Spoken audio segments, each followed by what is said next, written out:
Niona nimepigwa picha na yeye siku nyingine ikaleta mambo mengi. Hata mnanitafutia kazi nyingine ya electoral kwa mimi sitaki hiyo kazi. Ile nitaka kutangaza nilimwambia abomoe Mount Kenya. Kwa sababu kuna mambo mengine tuliona ya pande ule mwingine lakini hatukuona upande huu. Kamwambia boss, bomoa hii mlima.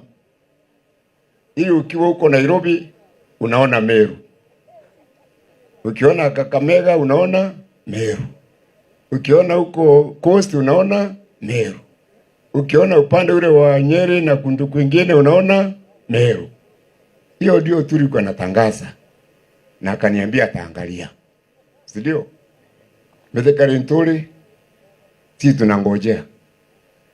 Tuangaliwe. Kana tu. You know, those language normally comes when you are looking for positions. You know, that's the time now we feel okay, we are a bit marginalized. But it's also good to say, during the previous regime, we found a lot of Mount Kenya East was really marginalized. When you look at most of the roads network, they were done in, majority of them were done in Mount Kenya West. You know, look at the network in Kirinyaga, look at the network in Mulanga, in Nyeri, and especially the Mau Mau roads, whereby we had a lot of complaints, you know. So it was really justified to feel that this side of the mountain was marginalized. But I can tell you, since the appointment of Professor Kithure Kindiki, he has been able to be embraced by the people of the entire mountain, and he is geared toward unifying all of us, and not only the people of the mountain, but also equally unifying the rest of the country.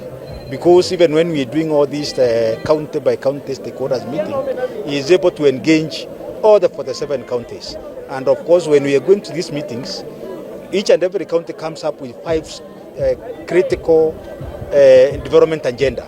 You know, when you come to Drakanidi, you know, Mala constituency, we said 1, 2, 3, 4. When you go to Chukegambangombe, the same. And of course, sooner than later, you will also be able to engage Meru County. Because its main critical issue, it is on how to bring all the people together. Because at the end of the day, you are one country and one people.